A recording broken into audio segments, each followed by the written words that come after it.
I think we all know about the Weekly Shonen Jump axing curse. When a new series comes out, the community's, fussing about it, we're talking about it, wanting it to be popular, and then all of a sudden, it just gets axed out of nowhere, and it just makes the community incredibly sad, and such as myself, it's one of the big reasons why me and many others don't actually go out of our way and probably start a lot of new manga that begin in the magazine because of this. But despite that, typically these manga have about maybe 10 to 12 chapters, and then that's when you know they're going to be axed or not. Typically enough content for like one volume release.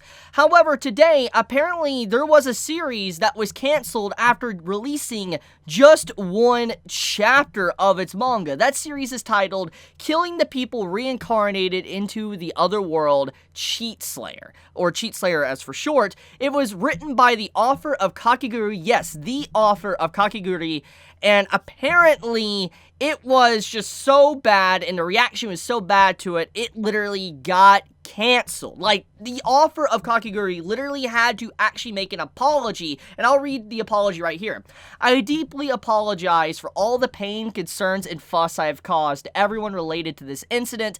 I created a work that was lacking in due consideration, and I am ashamed to have caused an incident like this. Going forward, my shame about my actions will encourage me to create better works. I am deeply sorry. Now, apparently, from what I can gather, what people told me on social media, is that basically the characters from this series, Cheat Slayer, were actually carbon copies of certain other Isekai protagonists. I mean, you could easily see it for yourself. I mean, I'll show the images. I mean, you have Kirito. Literally, his name is called Kirito. We have Ainz right here, Ainz Ulgan, and then we also have a bunch of other characters that are referenced, like Subaru. Apparently, this character is literally called Honda. Like, he's literally called Honda. Like, yo, they literally changed my man Subaru's name to Honda. And then you have, like, Aqua that's known as Flare. I mean, we have, the villainous. I mean, Katarina. We have Tanya. You have Rimuru. The list goes on. And basically, a lot of these characters are just straight up carbon copies of major protagonists from an Isekai story.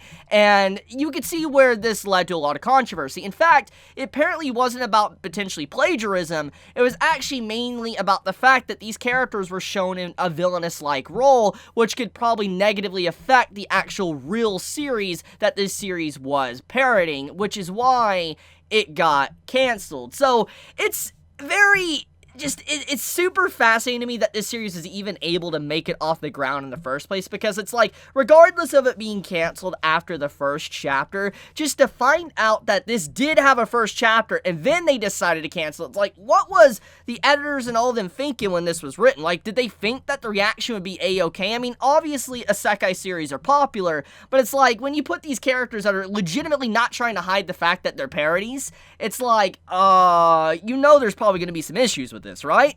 So just like, I don't know. I just thought this is a very interesting, like, little piece of news that came out today, and I would like to share it all with you. But the series is canceled now. Only one chapter, but it could have potentially had potential. It would have maybe have been fun. Who really knows? But it's just like, whoa. Like, it's incredibly shocking just to see just the level of parody that this actually would have been. But I'll leave it at that, though. You all have a wonderful day or night wherever you live. Be safe, stay healthy. Chibi out.